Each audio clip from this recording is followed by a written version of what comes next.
36 3681 اس کو علامہ البانی نے اس کو بھی صحیح قرار دیا ہے۔ حدیث کیا ہے؟ اللہ کے نبی صلی اللہ علیہ وسلم ما اذکر کثیرۃ فقلیلہ حرام، کہ ہر وہ چیز جو زیادہ مقدار میں نشہ آور ہے وہ کم مقدار میں بھی حرام ہے۔ یعنی آپ کوئی شراب ہے جس کو آپ تھوڑا سا پیئیں گے تو نشہ نہیں چڑھے گا آپ کو، جب زیادہ پیئیں گے تو نشہ چڑھے گا۔ تو یاد رکھیے جب اس کا زیادہ پینے سے نشہ چڑھے گا نا تو اس کا تھوڑا بھی حرام ہے، اس کا تھوڑا بھی حرام ہے۔ اللہ اکبر۔ اب یہ ساری چیزیں جس کو نام بدل بدل کر کے لوگ رکھتے ہیں نا، شراب کے جو نام بدل بدل کر کے آج کل مارکیٹ میں آ رہے ہیں، ہاں، چاہے آپ اس کو الکحل کہہ لو، چاہے آپ اس کو بیر کہہ لو، چاہے آپ اس کو فلاں کہہ لو، فلاں کہہ لو، جو بھی ہو، اگر وہ اس کے زیادہ مقدار میں پینے سے نشہ ہو رہا ہے تو اس کا تھوڑا مقدار بھی حرام ہے، شریعت میں ناجائز ہے، بالکل پیارے نبی صلی اللہ علیہ وسلم نے اس کو حرام قرار دیا ہے۔ اور یہ اتنا بڑا گناہ ہے، آپ دیکھیں کہ اللہ کے نبی صلی اللہ علیہ وسلم نے فرمایا کل مخمرین خمر وکل مسکر حرام، کہ ہر نشہ آور چیز شراب ہے اور جو ہے وہ جو ہے حرام ہے۔ اللہ کے نبی صلی اللہ علیہ وسلم نے فرمایا کل مخمر خمر وکل مسکر حرام، کہ ہر نشہ آور چیز شراب ہے اور ہر نشہ آور چیز جو ہے حرام ہے۔ آگے آپ نے فرمایا ومن شرب مسکرا بخست صلاته 40 صباحا، کہ جو شراب پیتا ہے ایسے شخص کی 40 روز کی نمازیں جو ہے ایسے شخص کی کم کر دی جاتی ہے۔ کیا فرمایا اللہ کے نبی صلی اللہ علیہ وسلم نے؟ ایسے شخص کی 40 دن کی نمازیں کم کر دی جاتی ہے۔ اور بے شمار روایتوں میں آپ کو ملے گا کہ اس کی نماز قبول نہیں ہوتی ہے۔ کم کرنے کا مطلب یہی ہے کہ اس کی نماز قبول نہیں کی جاتی ہے۔ اور آگے آپ صلی اللہ علیہ وسلم نے فرمایا کہ فَإِن تَابَ تَابَ اللَّهُ عَلَيْهِ، اگر وہ توبہ کر لیتا ہے تو اللہ تعالیٰ اس کو معاف کر دے گا۔ فَإِنْ عَادَ الرَّابِعَ، اگر وہ چوتھی مرتبہ بھی شراب پیتا ہے كَانَ حَقًّا عَلَى اللَّهِ أَن يَسْقِيَهُ مِن طِينَةِ الْخَبَالِ، تو اگر وہ چوتھی مرتبہ پیتا ہے تو یہ اللہ رب العالمین کا حق ہے کہ اللہ تعالیٰ اس کو طینۃ الخبال پلائے۔ اب یہ طینۃ الخبال کیا ہے؟ قیلا وما طینۃ الخبال، اللہ کے نبی صلی اللہ علیہ وسلم سے پوچھا گیا کہ اللہ کے نبی صلی اللہ علیہ وسلم طینۃ الخبال کیا ہے؟ قال صدید اہل النار، پیارے نبی نے فرمایا کہ یہ جہنمیوں کا پیپ ہے۔ اللہ اکبر۔ جو دنیا میں شراب پیتا ہے اللہ تعالیٰ کل قیامت کے دن اس کو جہنمیوں کا پیپ پلائیں گے۔ ومن سقاہ صغیرا لا يعرفه حلالہ من حرامہ کان حقا علی اللہ ان یسقیہ من طینۃ الخبال، جو ایسے بچے کو شراب پلاتا ہے جس کو اس کی حلت یا حرمت کا پتہ نہیں ہے، جو چھوٹا ہے، بچہ ہے، تو ایسی صورت میں اللہ کے نبی صلی اللہ علیہ وسلم نے فرمایا کہ اللہ رب العالمین اس کو جو ہے جہنمیوں کا پیپ پلائیں گے۔ یہ سنن ابی داؤد کی حدیث نمبر 3680 ہے۔ یعنی اس حدیث میں واضح طور پر اللہ کے نبی صلی اللہ علیہ وسلم نے بتا دیا کہ شراب پینے کتنا بڑا گناہ ہے، کتنا بڑا گناہ ہے۔ اور یہ صرف آخرت میں نہیں ہے، دنیا میں بھی یہ بڑا گناہ ہے۔ آپ وہ روایت دیکھیں، حدیث سنن نسائی کی حدیث ہے، حدیث نمبر 5664، علامہ البانی نے اس روایت کو صحیح قرار دیا ہے۔ حدیث اللہ کے نبی صلی اللہ علیہ وسلم نے فرمایا من شرب الخمر فجلدوہ، کہ جو شراب پیے اسے کوڑے لگاؤ، جو شراب پیے اسے کوڑے مارے جائے۔ پیارے نبی کے زمانے میں کوڑے مارے جاتے تھے، حضرت ابو بکر کے زمانے میں کوڑے مارے گئے، حضرت عمر کے زمانے میں، تمام خلفائے راشدین کے زمانے میں کوڑے مارے گئے شراب پینے والے کو، لہذا اس کے بعد بھی کوڑے مارے جاتے تھے۔ من شرب الخمر فجلدوہ، جو شراب پیے اسے کوڑے لگائے جائے۔ ثم شرب فجلدوہ، پھر اس نے پہلی مرتبہ پیا کوڑے مارو، دوسری مرتبہ بھی پیا پھر سے کوڑے مارو۔ ثم ان شربا فجلدوہ، پھر تیسری بار پیا پھر کوڑے مارو۔ ثم ان شربا فقتلوہ، اگر چوتھی مرتبہ وہ شراب پیتا ہے تو اسے قتل کر دو۔ اللہ اکبر۔ یعنی اسلامی شریعت میں اتنا سخت قانون ہے شراب کے تعلق سے کہ 3 مرتبہ تک اس کو کوڑے مارو، اگر سدھر جاتا ہے تو ٹھیک، پھر بھی اگر نہیں سدھرتا ہے تو چوتھی مرتبہ میں اس کو قتل کرنے کا حکم ہے۔ یعنی یہ شرعی قانون میں ہے، ایسا نہیں کہ آپ یہاں کر سکتے ہو، یہاں آپ نہیں کر سکتے۔ یہ ہمارا ہندوستان ہے، یہاں پر جو ہے ہندوستانی قانون چلتا ہے، آپ کو قانون کے اعتبار سے، اور وہاں پر بھی قتل کرنے کا مطلب یہ ہے کہ وہ خود قتل کر دے، نہیں، اس طرح سے نہیں ہوتا ہے کہیں بھی۔ یاد رکھیے یہ شرعی حکم ہے، اور یہ جہاں پر اسلامی شریعت ہو وہاں پر یہ چیزیں نافذ ہوتی ہیں۔ لہذا میں آپ کو اس کی یعنی خطرناکی بتا رہا ہوں کہ شریعت نے کتنا سخت اس کو کہا ہے۔ کہتا ہے شریعت نے کہا کہ جب چوتھی مرتبہ میں پیے تو ایسی صورت میں فقتلو، اس کو قتل کر دو۔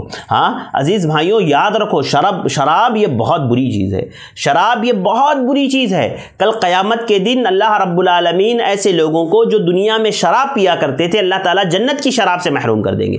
جنت کی شراب ایسے لوگوں کو میسر نہیں آئے گی، جنت کی شراب سے ایسے لوگ جو ہے فائدہ نہیں اٹھا پائیں گے۔ لہذا مجھے اور آپ کو اس طرح کی چیزوں سے بچنا چاہیے۔ تو یہ جو تفصیلات میں نے ابھی آپ کے سامنے ذکر کی ہے یہ مکمل شراب کے تعلق سے ہے کہ شراب کس طرح سے شریعت میں حرام ہے، شراب کتنی بری چیز ہے، ام الخبائث ہے، تمام برائیوں کی چابی ہے، ہاں، اور شراب جو ہے حتیٰ کہ شرابی کو قتل کرنے کا حکم ہے اگر وہ شراب کو پینا نہ چھوڑے، اور شراب جو دنیا میں پیتا ہے اللہ تعالیٰ اس کو آخرت کی شراب سے محروم رکھے گا۔ شراب چاہے تھوڑی ہو، اگر جس کے زیادہ مقدار میں نشہ چڑھتا ہے اس کا تھوڑا بھی حرام ہے۔ تو یہ تو شراب کے تعلق سے تفصیلات ہوئی، اور بالکل شراب سے بچنا ہر مسلمان کے لیے واجب ہے، ضروری ہے، اور اس کا پینا حرام ہے۔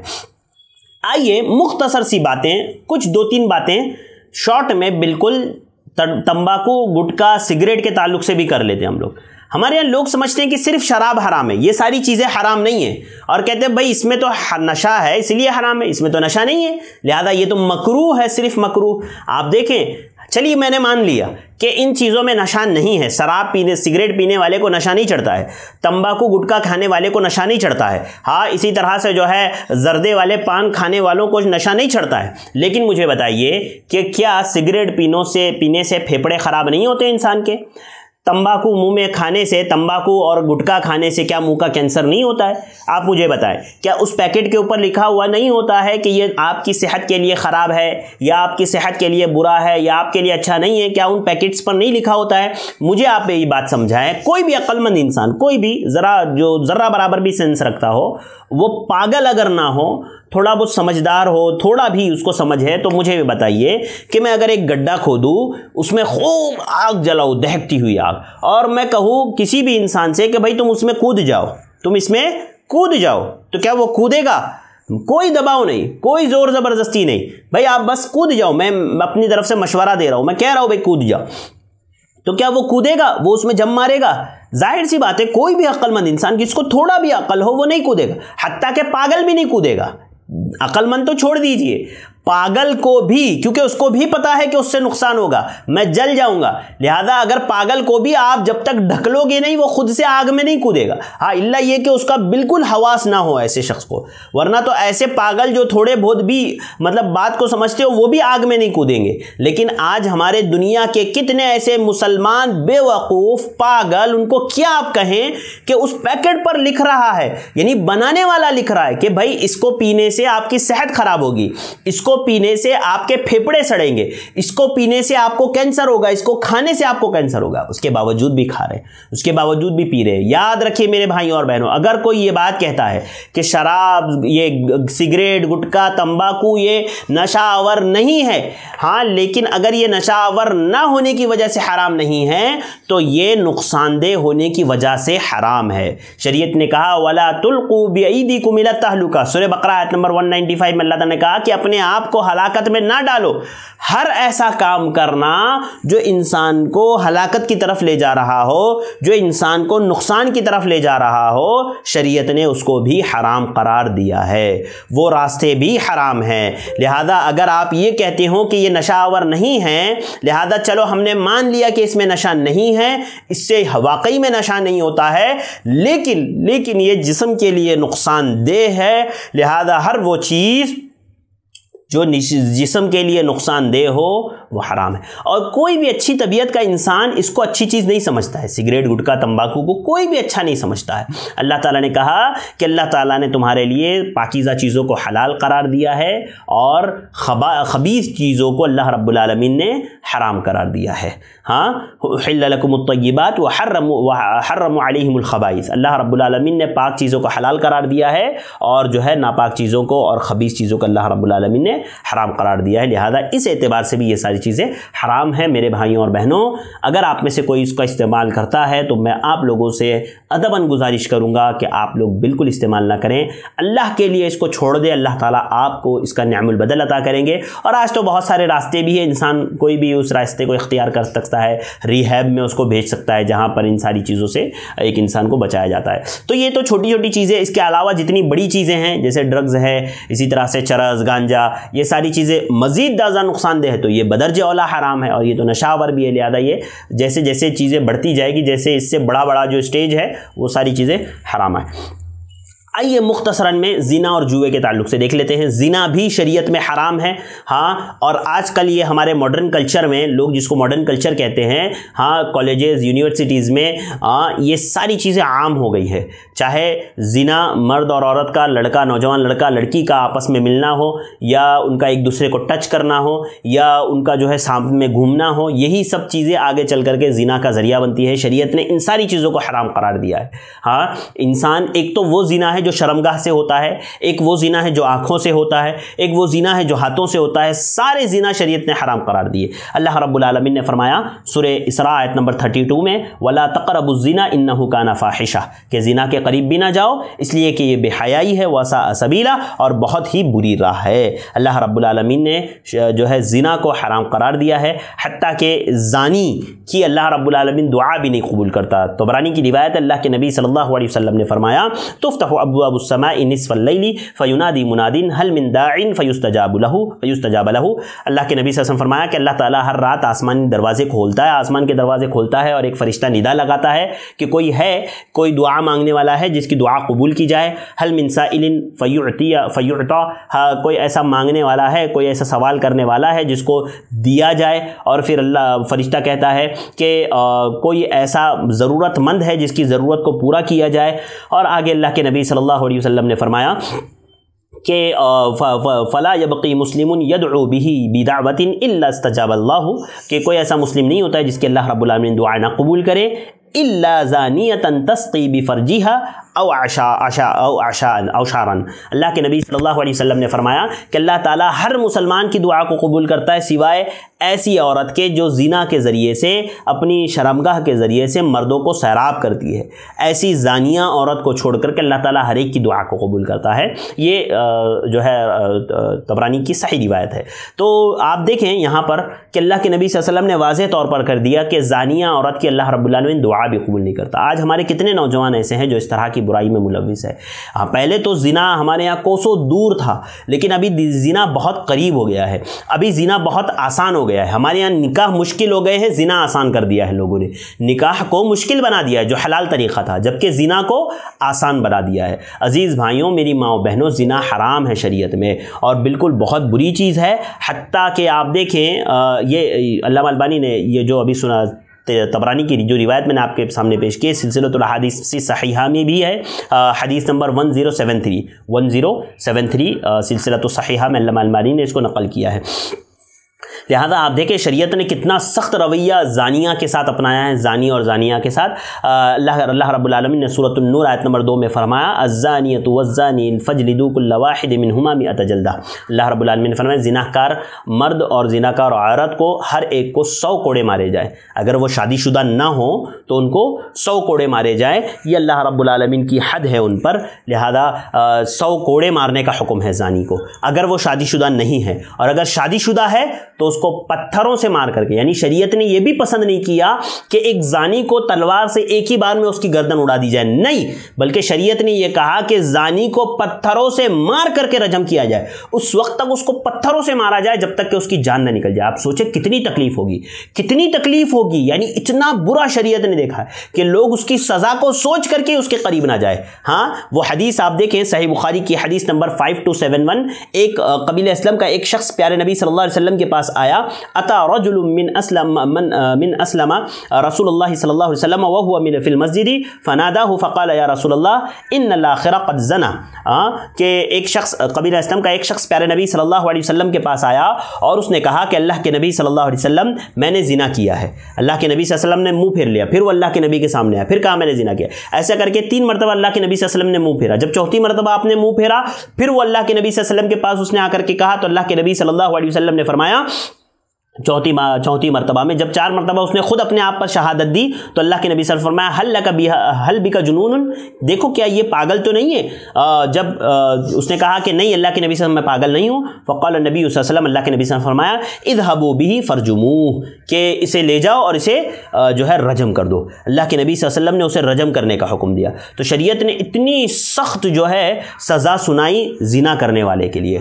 میری ماں و بہنوں، اپنی حفاظت کرو، اپنی شرمگاہوں کی حفاظت کرو، میرے بھائیوں اپنی حفاظت کرو، اپنی شرمگاہوں کی حفاظت کرو۔ شریعت میں زنا بالکل حرام ہے، آپ بالکل زنا سے دور رہیے۔ اللہ رب العالمین کا ولا تقربوا الزنا، زنا کے قریب بھی نہ جاؤ، اللہ تعالیٰ نے کہا، یعنی زنا لے جانے والے راستے بھی اختیار نہ کرو۔ فون پر گفتگو، فون پر باتیں کرنا، ایک دوسرے کو میسیجز بھیجنا، لڑکیوں سے باتیں کرنا، یہ زنا کی طرف لے جانے کا ذریعہ ہے، اور ہر غیر محرم لڑکی جو ہے آپ کے لیے حرام ہے۔ آپ سے اس کا بات کرنا، فون پر گفتگو، آپ دین کی دعوت بھی مت دو۔ نوجوان لڑکا لڑکی ایک دوسرے کو دین کی دعوت بھی اس طور پر نہ دے، کیونکہ یہ جب تک کہ درمیان میں کوئی اس کا محرم حائل نہ ہو، کیونکہ یہ ذریعہ بنتا ہے برائیوں کی طرف لے جانے کا، ذریعہ بنتا ہے لوگوں کو جو ہے زنا کی طرف لے جانے کا۔ آج دیکھیں، آج اس کو گناہ سمجھا ہی نہیں جاتا، لڑکا لڑکی کا، غیر محرم لڑکا لڑکی کا آپس میں ایک دوسرے کا باتیں کرنا، یہ گناہ سمجھا ہی نہیں جاتا، یہ برائی سمجھی نہیں جاتی۔ والدین خود دیتے ہیں بچیوں کو کہ لو بات کرو ہاں لڑکوں سے، بالکل ناجائز ہے، حرام ہے، بالکل ایسی چیزوں سے آپ دور رہیں، بالکل ایک دوسرے سے فون پر کوئی گفتگو نہیں، کوئی باتیں نہیں۔ ہاں بالکل یہ شریعت نے حرام قرار دیا ہے کہ ایک مرد ایک عورت کے ساتھ جو ہے اکیلے میں جو ہے فون پر گفتگو کریں، میسیجز کے ذریعے سے باتیں کریں، لہذا یہ زنا کی طرف لے جانے کے ذریعے ہیں۔ مجھے اور آپ کو ان سارے طریقوں سے، ان سارے راستوں سے بچنا چاہیے۔ اچھا، ایک آخری دو باتیں بتا کر کے میں اپنی بات کو ختم کروں گا اور ہم لوگ یہاں انشاءاللہ سماپت کریں گے۔ تیسرا جو ہمارا موضوع تھا، اس میں جوا بھی شریعت میں حرام ہے۔ آج جوئے کی مختلف شکلیں ہو گئی ہے۔ دیکھیے، جوا شریعت نے نا ہر طرح کا وہ جوا، ہر طرح کا وہ عمل جس میں انسان پیسہ لگاتا ہے اور پھر اس سے جیتتا ہے، وہ بالکل حرام ہے۔ آج بہت آسان کر دیا گیا، بلکہ اس کو جو ہے سمجھیے ایک طرح سے لیگل کر دیا گیا ہے۔ آپ ڈریم 11 جو لوگ کھیلتے ہیں وہ بھی یاد رکھیے جوا ہے۔ ڈریم 11 بہت بڑے پیمانے پر، چونکہ IPL چلتا ہے اور چل رہا ہے ابھی، تو لوگ بڑے پیمانے پر اس کو کھیل رہے ہیں ڈریم 11 کے ذریعے سے، یعنی اپلیکیشن ہے جس کے ذریعے سے لوگ پیسہ لگاتے ہیں کرکٹ میں۔ یاد رکھیے یہ بھی جوا ہے، حرام ہے۔ اسی طرح سے پتوں کا گیم جو موبائل میں کھیلا جاتا ہے وہ بھی حرام ہے۔ اسی طرح سے لوڈو کثرت سے لوگ کھیلتے ہیں، چاہے ٹرینوں میں ہو، روڈوں پر ہو، جہاں کھڑے ہو وہاں کھڑے ہو کر کے کھیلتے ہیں۔ یاد رکھیے یہ بھی حرام ہے۔ اللہ رب العالمین نے سورہ بقرہ آیت نمبر 219 میں اللہ رب العالمین نے فرمایا یسألونک عن الخمر والمیسر قل فیہما اسم کبیر، کہ یہ لوگ آپ سے شراب اور جوئے کے تعلق سے سوال کرتے ہیں، آپ کہہ دیں کہ یہ دونوں بڑے گناہ ہیں، یہ دونوں بڑے گناہ ہے، واسمہما اکبر من نفعہما، اور اللہ رب العالمین نے فرمایا کہ اس کا نفع جو ہے، اس کا نقصان نفع سے زیادہ ہے، اس کا نقصان نفع سے زیادہ ہے، لہذا اللہ رب العالمین نے اس کو جو ہے گناہ قرار دیا، اللہ رب العالمین نے اس کو جو ہے حرام قرار دیا۔ جوا حرام ہے، حتیٰ کہ پیارے نبی صلی اللہ علیہ وسلم نے فرمایا، صحیح مسلم کی روایت ہے، من لعب بالنردشیر فکأنما صبغ یدہ فی لحم الخنزیر ودمہ، اللہ کے نبی صلی اللہ علیہ وسلم نے فرمایا کہ جس نے شطرنج کھیلا گویا اس نے خنزیر کے گوشت میں، خون میں اپنے ہاتھ رنگا۔ جس نے شطرنج کھیلا اس نے گویا جو ہے خنزیر کے گوشت اور خون میں اپنے ہاتھ کو رنگا۔ استغفر اللہ، اتنا بڑا گناہ ہے یہ۔ دیکھیے نردشیر جو ہے نا، بعض اہل علم نے اس کو شطرنج سے کہا ہے، بعض اہل علم نے اس کو وہ جو گڑگڑیاں سے کھیلتے ہیں نا، جیسے لوڈو کھیلتے ہیں ہم لوگ، ہاں جو گڑگڑیاں ہوتی ہے اس کو جو استعمال کیا جاتا ہے اس کو بھی جو ہے اس میں داخل کیا ہے۔ لہذا ہر طرح کا گیم جس میں پیسہ لگتا ہو، جو نصاً حرام ہو، بالکل مجھے اور آپ کو نہیں کھیلنا چاہیے۔ جوئے میں یاد رکھیے آج جتنی شکلیں جوئے کی ہو گئی ہے نا، چاہے وہ ڈریم 11 کی شکل میں ہو، چاہے وہ جو ہے 3 پتی والے جو گیم آتے ہیں، جتنے بھی گیمز کے ایڈ آتے ہیں وہ ساری چیزیں اس میں داخل ہے۔ اسی طرح سے جو ہے ہاں لوڈو کا گیم اس میں داخل ہے، اسی طرح سے جو ہے شطرنج اس میں داخل ہے۔ جتنے ایسے گیم ہیں جس میں انسان پیسہ لگا کر کے کھیلتا ہے یا پیسہ نہ بھی لگائے لیکن وہ جو ہے نصاً حرام ہے، بالکل ایسے گیموں کو نہیں کھیلنا چاہیے۔ خصوصاً یہ جوا بالکل نہیں کھیلنا چاہیے، کیونکہ یہ ایک بری عادت ہے، یہ ایک بری لت ہے جس سے انسان ایڈکٹ ہو جاتا ہے اور اس کا عادی بنتا چلا جاتا ہے۔ اور آپ خود دیکھیں، مجھے جہاں تک پتا ہے کہ جو جوئے کے ایڈز جو آتے ہیں نا، جو ایڈ آتے ہیں یعنی جوئے کے جو اپلیکیشنز، خود جب ڈریم 11 وغیرہ جیسے ایسے اپلیکیشن جتنے ابھی تو بہت سے ہو گئے ہیں، جب ان کے بھی ایڈز آتے ہیں نا تو وہ بھی کہتا ہے کہ بھائی کھیلنے سے پہلے اپنے رسک پر کھیلو، کیونکہ اس کے عادی بننے کے بہت زیادہ چانسز ہوتے ہیں۔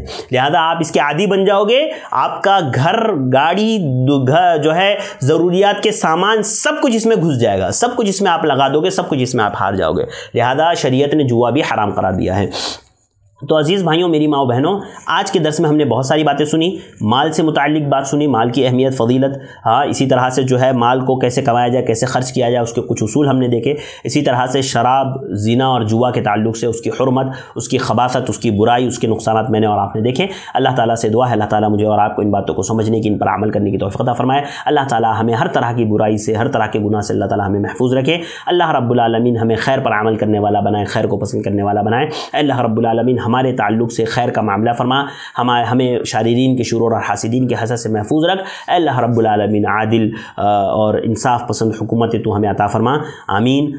مجھے دیجیے اجازت، انشاءاللہ پھر ملاقات ہوگی۔ السلام علیکم ورحمۃ اللہ وبرکاتہ۔